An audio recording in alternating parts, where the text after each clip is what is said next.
Hi friends, welcome to my cooking channel. ಇವತ್ತೇನಾದರೂ ಸ್ಪೆಷಲಾಗಿ ನಾನು ಏನು ಮಾಡ್ತಾಯಿದ್ದೀನಿ ಅಂದರೆ, ಇವತ್ತು ಎಲ್ಲರಿಗೂ ಇಷ್ಟ ಆಗಿರ್ತಕ್ಕಂಥ ಪುಳಿಯೋಗರೆ ಪುಡಿ ಬೇಗನೆ ಮಾಡ್ಕೋಬೋದು ಮತ್ತು ಇದನ್ನು ಹಾಗೇನೆ ಸ್ಟೋರು ಮಾಡ್ಕೋಬೋದು.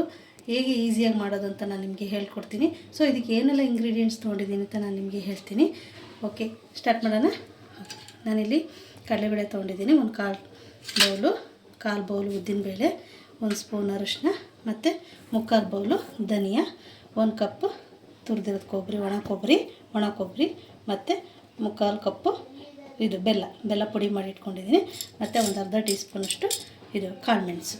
ಓಕೆ, ಈ ಕಡೆ ಒಂದು 3 ದೊಡ್ಡ ಟೇಬಲ್ ಸ್ಪೂನು ಜೀರಿಗೆ, ಸ್ವಲ್ಪ ಕರಿಬೇವು ಮತ್ತು ಒಂದು 20ರಿಂದ 30 ಬ್ಯಾಡಗಿ ಮೆಣಸಿದೆ. ಸೊ ಖಾರಕ್ಕೆ ಅನುಗುಣವಾಗಿ ಹಾಕ್ಕೊಳ್ಳಿ.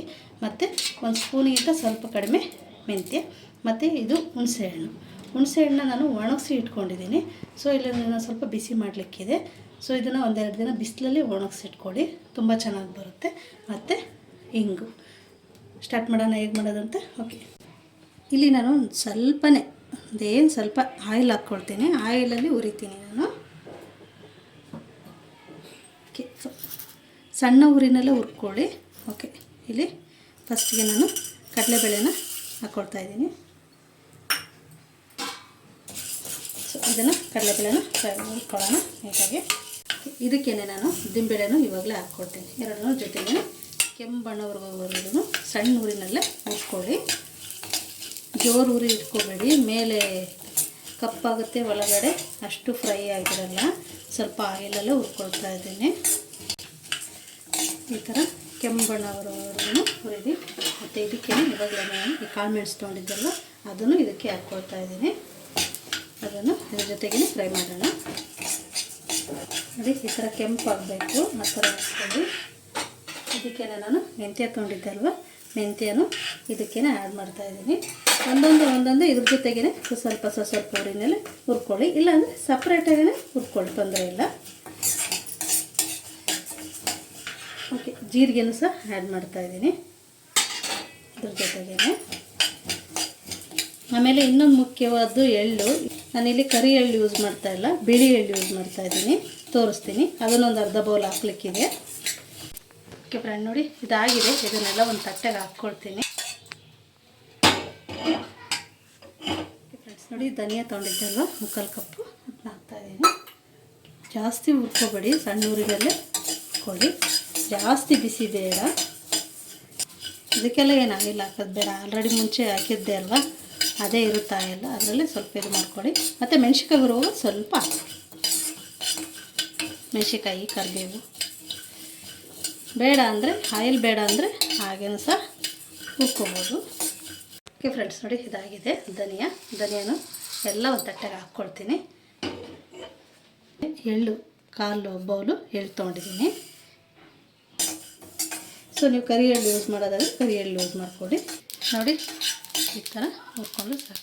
ಪಟ ಅಂತ ಒಂದು ಸ್ವಲ್ಪ ಅಂತಿದ್ದಂಕಲ್ಲೇ ತೆಗೆದ್ಬಿಟ್ಟು ಸಾಕು. ಇದಕ್ಕೆ ಹಾಕೋಣ. ಕರಿಬೇವು ಬಿಸಿ ಮಾಡ್ಕೊಳ್ತೀನಿ. ಸ್ವಲ್ಪ ಕರಿಬೇವನ್ನ ಕ್ರಿಸ್ಪಿ ಥರ ಹುರಿರಿ. ಕರಿಬೇವಿಗೆ ಒಂಚೂರು ಆಯಿಲ್ ಹಾಕ್ಕೊಳ್ತೀನಿ ಸ್ವಲ್ಪ.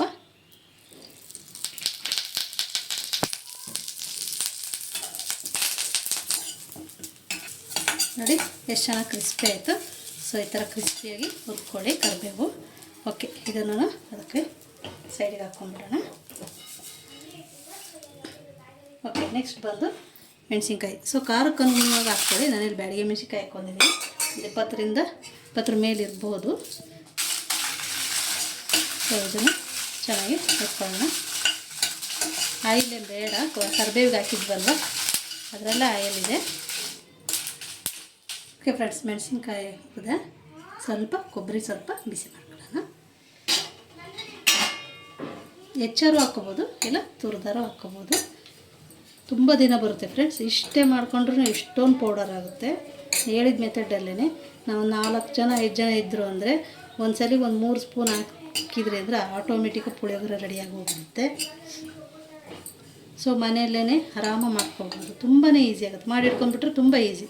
ಅನ್ನ ಒಂದು ಮಾಡ್ಕೊಂಡ್ಬಿಟ್ರೆ ಬೇಗ ಮಾಡ್ಕೊಬೋದು. ಓಕೆ ಫ್ರೆಂಡ್ಸ್, ಕೊಬ್ಬರಿ ಬಿಸಿ ಆಯಿತು, ಅದನ್ನು ಹಾಕ್ಕೊಳ್ತೀನಿ. ಓಕೆ, ನೆಕ್ಸ್ಟ್ ಬಂದು ಕೊನೆಯದಾಗಿ ಹುಣಸೆಹಣ್ಣು ನಾನು ಬಿಸಿಲಿಗೆ ಒಣಸಿಟ್ಕೊಂಡಿದ್ದೆ. ನೋಡಿ, ಗಟ್ಟಿಯಾಗಿ ಒಣಗಬೇಕು, ಮೆತ್ತಗಿರಬಾರ್ದು. ಒಂದೆರಡು ದಿನ ಒಣಗಿಸ್ಬಿಟ್ರೆ ತುಂಬಾ ಒಳ್ಳೆಯದು. ಇದನ್ನ ಸ್ವಲ್ಪ ಬಿಸಿ ಮಾಡ್ಕೊಳ್ತೀನಿ.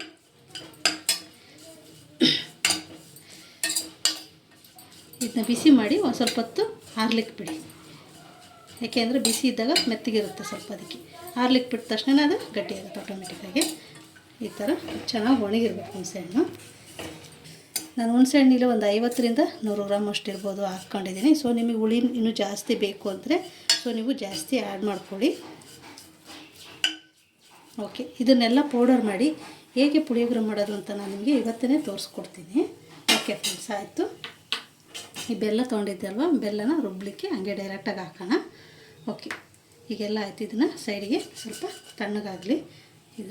ಇದನ್ನೆಲ್ಲ ಈಗ ಏನು ಮಾಡೋಣ ಅಂದರೆ ಮಿಕ್ಸಿಗೆ ಹಾಕೋಣ. ಓಕೆ ಫ್ರೆಂಡ್ಸ್, ನೋಡಿ, ಇದು ನೇಗು ಬಿಸಿ ಇದೆ. ಸೊ ಇದರೊಳಗೇ ಒಂದು ಅರ್ಧ ಟೀ ಸ್ಪೂನಷ್ಟು ಹಿಂಗನ್ನು ಆ್ಯಡ್ ಮಾಡ್ತೀನಿ. ಅರಿಶಿನ ಕೂಡ ಇದಕ್ಕೆ ಹಾಕ್ತೀನಿ. ಓಕೆ ಫ್ರೆಂಡ್ಸ್, ರುಬ್ಕೊಂಬರೋಣ. ನಾನು 2 ಬ್ಯಾಚಿಗೆ ರುಬ್ಬೋದು, ಇಲ್ಲಾಂದರೆ ಒಂದೇ ಬ್ಯಾಚಿಗೆ ರುಬ್ಬೋದು. ಓಕೆ ಫ್ರೆಂಡ್ಸ್, ನಾನಿಲ್ಲಿ ಸ್ವಲ್ಪ ಕಲ್ಲುಪ್ಪನ್ನ ಆ್ಯಡ್ ಮಾಡ್ತಾಯಿದ್ದೀನಿ. ಒಂದು ಅರ್ಧ ಟೀ ಸ್ಪೂನಷ್ಟು ಉಪ್ಪು ಹಾಕ್ಕೊಳ್ಳಿ, ಇಲ್ಲಾಂದರೆ ಬೇಡಾದರೆ ಸ್ಕಿಪ್ ಮಾಡಿ. ನಿಮಗೇನೋ ಕಲರಾಗಿ ಇನ್ನೂ ಸ್ವಲ್ಪ ಬೇಕು ಅಂದರೆ ಬ್ಯಾಡಗಿ ಮೆಣಸಿನ್ಕಾಯಿ ಪೌಡರ್ ಇರುತ್ತಲ್ವ, ಅದನ್ನ ಒಗ್ಗರಣೆ ಹಾಕ್ತಿರಲ್ವ, ಅವಾಗ ಯೂಸ್ ಮಾಡ್ಕೊಳ್ಳಿ. ಸೊ ಆ ಮೆಥಡ್ ಹೇಗೆ ಅಂತ ತೋರಿಸ್ತೀನಿ. ಇದನ್ನ ಪೌಡರ್ ಮಾಡ್ಕೊಂಡು ಬರೋಣ. ಓಕೆ ಫ್ರೆಂಡ್ಸ್, ನೋಡಿ, ಒಂದು ರೌಂಡ್ ರುಬ್ಕೊಂಬಂದಿದ್ದೀನಿ. ಸೊ ಇನ್ನೊಂದು ರೌಂಡ್ ಇದೆ. ಇನ್ನೊಂದು ರೌಂಡಲ್ಲಿ ಇನ್ನೊಂದು ಸ್ವಲ್ಪ ಹುಣಸೆಹಣ್ಣು, ಇಂಗು ಎಲ್ಲ ಇದೆಯಲ್ಲ, ಅದನ್ನ ಇನ್ನೊಂದು ರೌಂಡ್ ರುಬ್ಕೊಂಬರ್ತೀನಿ. ಸೊ ಜಾಸ್ತಿ ಪೌಡ್ರ್ ಆಗಿರೋದ್ರಿಂದ 2 ಸಲ ರುಬ್ತಾಯಿದ್ದೀನಿ. ಸೊ ಇದಕ್ಕೇನೆ ನಾನೀಗ ಬೆಲ್ಲನೂ ಕೂಡ ಆ್ಯಡ್ ಮಾಡ್ತೀನಿ. ಆಮೇಲೆ ಎಲ್ಲದನ್ನು ಒಂದೇ ಸಲ ಮಿಕ್ಸ್ ಮಾಡೋಣ. ಓಕೆ ಫ್ರೆಂಡ್ಸ್, ನೋಡಿ, ಇದನ್ನು ರುಬ್ಕೊಂಬಂದೆ. ಸೊ ಹುಣಸೆಹಣ್ಣು ಅದೆಲ್ಲ ಇದೆ. ಬ್ಯಾಚಲ್ಲಿ ಹುಣಸೆಹಣ್ಣು ಅದನ್ನೆಲ್ಲ ಪುಡಿ ಮಾಡಿದ್ದೆ ಅಲ್ವಾ, ಅದನ್ನೆಲ್ಲ ಚೆನ್ನಾಗಿ ಮಿಕ್ಸ್ ಮಾಡ್ಕೊಳ್ಳೋಣ. ಸೊ ನಿಮಗೆ ಕಲರ್ ಬೇಕು ಅಂದರೆ ಇನ್ನೊಂದು ಸ್ವಲ್ಪ ಬ್ಯಾಡಗಿ ಮೆಣಸಿನ ಪೌಡರ್ ಇರುತ್ತಲ್ವ, ಅದನ್ನ ಒಗ್ಗರಣೆಗೆ ಯೂಸ್ ಮಾಡ್ಕೊಳ್ಳಿ. ಇಲ್ಲಾಂದರೆ ಕಾಶ್ಮೀರಿ ಚಿಲ್ಲಿ ಪೌಡರ್ನ ಆ್ಯಡ್ ಮಾಡ್ಕೊಳ್ಳಿ ಸ್ವಲ್ಪ. ಇದನ್ನೆಲ್ಲ ಚೆನ್ನಾಗಿ ಈ ಥರ ಮಿಕ್ಸ್ ಮಾಡೋಣ. ಹುಣಸೆಹಣ್ಣು ಹಾಕಿದ್ದೀವಿ ಅಲ್ವಾ, ಹಾಗಾಗಿ. ಓಕೆ ಫ್ರೆಂಡ್ಸ್, ನೋಡಿ, ಇದೆಲ್ಲ ಸ್ವಲ್ಪ ತಣ್ಣಗಾದ್ಮೇಲೆ ಮಿಕ್ಸಿಗೆ ಹಾಕ್ಕೊಳ್ಳಿ. ನಾನು ತೋರ್ಸೋಕ್ಕೋಸ್ಕರ ಸ್ವಲ್ಪ ಬಿಸಿ ತವಾಗಲೇ ಹಾಕ್ಕೊಂಡೆ.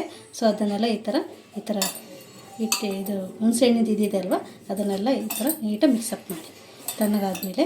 ಓಕೆ, ಸ್ವಲ್ಪ ಬಿಸಿ ಇದೆ, ಆಗ್ತಾಯಿಲ್ಲ ಅದಕ್ಕೆ. ಸೊ ಇದನ್ನೀಗ ನೀವು ಒಗ್ಗರಣೆ ಮಾಡಾದರೂ ಹಾಗೆ ಇಟ್ಕೋಬೋದು, ಇಲ್ಲ ಅಂದರೆ ಈ ಥರ ಪುಡಿನ ಹಾಗೇ ಡೈರೆಕ್ಟಾಗಿ ಒಗ್ಗರಣೆ ಮಾಡ್ಕೊಂಡು ಅನ್ನಕ್ಕೆ ಹಾಗೆ ಕಲಿಸ್ಬೋದು. ಸೊ ನಾನು ಇದನ್ನು ಒಗ್ಗರಣೆ ಮಾಡ್ತಾಯಿಲ್ಲ. ಸೊ ಇದನ್ನು ಹಾಗೆ ಡೈರೆಕ್ಟಿಗೆ ಅನ್ನಕ್ಕೆ ಒಗ್ಗರಣೆ ಹಾಕ್ಕೊಂಡು ಕಲಿಸ್ಕೊಳ್ಳೋದು ಅಂತ ತೋರಿಸ್ತಾಯಿದ್ದೀನಿ. ಸೊ ಬನ್ನಿ ಸ್ಟಾರ್ಟ್ ಮಾಡೋಣ. ಓಕೆ ಫ್ರೆಂಡ್ಸ್, ಈಗ ಪೌಡರ್ ಮಾಡ್ಕೊಂಡಿದ್ದೆ ಅಲ್ವಾ, ಅದನ್ನ ಯೂಸ್ ಮಾಡಿ ರೈಸ್ಗೆ ಹೇಗೆ ಕಲಿಸೋದು ಅಂತ ನಾನು ನಿಮಗೆ ತೋರಿಸ್ಕೊಡ್ತಾ ಇದ್ದೀನಿ.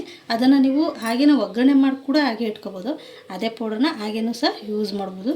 ಪೌಡರ್ನ ಯೂಸ್ ಮಾಡುವಾಗ ಈ ಥರ ಒಂದು ಒಗ್ಗರಣೆ ಕೊಟ್ಟು ಅನ್ನಕ್ಕೆ ಕಾಸ್ಕೊಳ್ಳಿ. ಇಲ್ಲಿ 1.5 ಟೇಬಲ್ ಸ್ಪೂನಷ್ಟು ಆಯಿಲ್ ಹಾಕ್ಕೊಂಡಿದ್ದೀನಿ. ಇದಕ್ಕೊಂದು ಅರ್ಧ ಟೀ ಸ್ಪೂನಷ್ಟು ತುಪ್ಪ ಹಾಕ್ಕೊಳ್ತೀನಿ ನಾನು. ಸೊ ತುಪ್ಪ ಬೇಡ ಅಂದರೆ ನೀವು ಸ್ಕಿಪ್ ಮಾಡ್ಕೋಬೋದು. ಸೊ ತುಪ್ಪ ಹಾಕ್ಕೊಂಡಿದ್ದೀನಿ 1/2 ಟೀ ಸ್ಪೂನು. ಸೊ ಇದಕ್ಕೆ ಸ್ವಲ್ಪ ಜೀರಿಗೆ ಆ್ಯಡ್ ಮಾಡ್ತಾಯಿದ್ದೀನಿ, ಸ್ವಲ್ಪ ಸಾಸಿವೆ. ಬೇಕಾದರೆ ಒಗ್ಗರಣೆಗೆ ಒಂಚೂರು ಹಿಂಗನ್ನ ಯೂಸ್ ಮಾಡ್ಕೊಳ್ಳಿ, ಹಿಂಗೆ ಘಮ ಚೆನ್ನಾಗಿರುತ್ತೆ. 2 ಬ್ಯಾಡಗಿ ಮೆಣಸಿನಕಾಯಿ,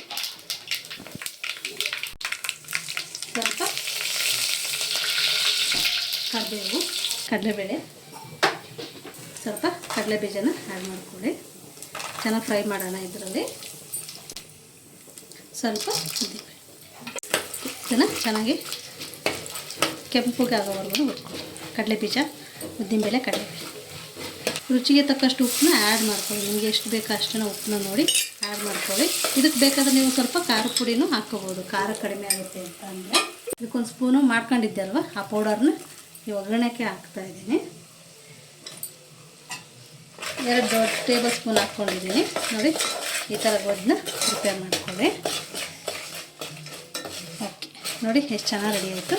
ಇದು ಚೆನ್ನಾಗಿ ಇದನ್ನು ಚೆನ್ನಾಗಿ ಮಾತಾಡಿಸಿದ್ರೊಳಗಡೆ ಉರಿ ಆಫ್ ಮಾಡ್ಕೊಂಡಿರ್ರಿ. ನೋಡಿ, ಈ ಥರ ಹಾಕ್ಕೊಳ್ಳಿ. ಓಕೆ, ಈಗ ಇದಕ್ಕೆ ಸ್ವಲ್ಪ ಕೊತ್ತಂಬರಿ ಹಾಕಿ ಇಲ್ಲಿ ರೈಸ್ ಮಾಡಿಟ್ಕೊಂಡಿದ್ದೀನಿ. ಸೊ ಇದನ್ನು ಇದಕ್ಕೆ ಹಾಕೋಣ. ರೈಸು ಸ್ವಲ್ಪ ಉದುರಾಗಿರಲಿ ಈ ಥರ. ಓಕೆ, ಇದನ್ನು ಈ ರೈಸ್ನ ಈಗ ಇದಕ್ಕೆ ಆ್ಯಡ್ ಮಾಡ್ತೀನಿ. ಓಕೆ ಫ್ರೆಂಡ್ಸ್, ಇದಕ್ಕೆ ಅನ್ನನ ಹಾಕೋಣ. ಗೊಜ್ಜು ಜಾಸ್ತಿ ಆದರೆ ತಕ್ಕೊಳ್ಳಿ.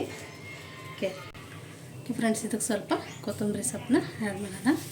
ನೋಡಿ ಫ್ರೆಂಡ್ಸ್, ಇಷ್ಟಾಗಿದೆ ಪೌಡರು. ಎಷ್ಟೊಂದು ದಿನ ಯೂಸ್ ಮಾಡ್ಬೋದು ಪೌಡರು. ಫ್ರಿಜ್ಜಲ್ಲಿ ಇಟ್ಕೊಂಬಿಡಿ, ಒಂದು 7 ಮಂತ್ ಯೂಸ್ ಮಾಡ್ಬೋದು. ಸೊ ನಿಮಗೆ ಇನ್ನೂ ಜಾಸ್ತಿ ಬೇಕು ಅಂದರೆ ಮೆಜರ್ಮೆಂಟ್ ಜಾಸ್ತಿ ತೊಗೊಂಡು ಮಾಡ್ಕೋಬೋದು. ಓಕೆ ಫ್ರೆಂಡ್ಸ್, ತುಂಬ ಚೆನ್ನಾಗಿರುತ್ತೆ. ಎಷ್ಟು ರುಚಿ ಇರುತ್ತೆ ಗೊತ್ತಾ ಫ್ರೆಂಡ್ಸ್, ಖಂಡಿತ ಟ್ರೈ ಮಾಡಿ. ಇನ್ನಷ್ಟು ಕಾಸೋಣ. ನೋಡಿ ಫ್ರೆಂಡ್ಸ್, ಎಷ್ಟು ಚೆನ್ನಾಗಾಯಿತು. ಸೂಪರಾಗಿ ಬಂದಿದೆ, ಸಖತ್ತಾಗಿದೆ. ಕಲ್ಲರು ಚೆನ್ನಾಗಿದೆ. ಸಾಕಾಗುತ್ತೆ ನನಗೆ ಕಲರ್ ಇಷ್ಟು. ನೋಡಿ, ಟೇಸ್ಟ್ ವೈಸು ಸಾಲ್ಟ್ ನೋಡಿಕೊಂಡು ಹಾಕ್ಕೊಡಿ. ಸಾಲ್ಟ್ ಮತ್ತೇನಾದರೂ ಬೇಕಾದರೆ, ಏಕೆಂದರೆ ಅನ್ನಕ್ಕೂ ಅನ್ನ ಮಾಡುವಾಗ ಉಪ್ಪು ಹಾಕಿರ್ತೀವಲ್ವ, ಹಾಗಾಗಿ. ಓಕೆ ಫ್ರೆಂಡ್ಸ್, ನೋಡಿ ಫಿನಿಶ್ ಎಷ್ಟು ಸಖತ್ತಾಗಿ ಬಂದಿದೆ. ಓಕೆ ಫ್ರೆಂಡ್ಸ್, ಇದಕ್ಕೊಂದು ಸ್ವಲ್ಪ ಕೊಬ್ಬರಿ ತುರಿ ಆವಾಗಲೇ ಹಾಕ್ಬೇಕಾಯ್ತು, ನಾನು ಇವಾಗ ಹಾಕ್ತಾಯಿದ್ದೀನಿ. ಎಂಡಿಂಗ್ ಸ್ಟೇಜಲ್ಲಿ ಚೆನ್ನಾಗಿರುತ್ತೆ. ಅದೇ ಬಿಸಿಗೆ ಅದು ಇದಾಗುತ್ತೆ. ಇದನ್ನು ಸ್ವಲ್ಪ ಹಾಕ್ಬಿಟ್ಟು ಈ ಥರ ಮಿಕ್ಸ್ ಮಾಡ್ಕೊಳ್ಳಿ. ಇಲ್ಲ ಒಗ್ಗರಣೆಗೆ ಸ್ವಲ್ಪ ಕೊಬ್ಬರಿ ಪುಡಿ ಹಾಕ್ರಿ. ಅದಕ್ಕೆ ಆಲ್ರೆಡಿ ಹಾಕಿರ್ತೀವಿ. ಸೊ ಈಗ ಹಾಕುವಾಗ ಬಾಯಿ ಸಿಗ್ತಾಯಿದ್ರೆ ಚೆನ್ನಾಗಿರುತ್ತೆ. ಹಾಗಾಗಿ ನೋಡಿ ಎಷ್ಟು ಸಾಗದ ಬಂತು. ಸೂಪರಾಗಿ ಬಂತು ಫ್ರೆಂಡ್ಸ್. ಖಂಡಿತ ಟ್ರೈ ಮಾಡಿ, ತುಂಬ ಇಷ್ಟಪಡ್ತೀರ. ಮತ್ತು ಹೇಗೆ ಬಂತು ಅಂತ ನನಗೆ ಖಂಡಿತ ನೀವು ಕಾಮೆಂಟ್ ಮಾಡಿ ಮತ್ತು ಸಪೋರ್ಟ್ ಮಾಡಿ. ಯಾರೆಲ್ಲ ಹೊಸದಾಗಿ ನಮ್ಮ ಚಾನಲ್ ನೋಡ್ತಾ ಇದ್ದೀರಾ, ಪ್ಲೀಸ್ ಸಬ್ಸ್ಕ್ರೈಬ್ ಮಾಡಿ ಮತ್ತು ಸಪೋರ್ಟ್ ಮಾಡಿ. ಹೊಸ ಹೊಸ ರೆಸಿಪೀಸ್ ನಾವು ಮಾಡಾಕ್ತಾ ಇರ್ತೀವಿ, ನೋಡ್ತಾ ಇರಿ. ಓಕೆ ಫ್ರೆಂಡ್ಸ್, ಇದಾಯಿತು. ಇದನ್ನ ಬೌಲಿಗೆ ಸರ್ವ್ ಮಾಡ್ಕೊಳ್ಳೋಣ. ಓಕೆ, ಇದನ್ನ ಬೌಲಿಗೆ ಸರ್ವ್ ಮಾಡ್ಕೊಡ್ತೀನಿ. ಅನ್ನ ಜಾಸ್ತಿ ಗಟ್ಟಿದ್ರೆ ಸರಿ ಹೋಗಲ್ಲ ತಿನ್ನೋಕ್ಕೆ. ಸಾಕು, ಈ ಅಳತೆಯಲ್ಲಿ ಅನ್ನ ಇದ್ದರೆ ಸಾಕು, ಚೆನ್ನಾಗಿರುತ್ತೆ. ಓಕೆ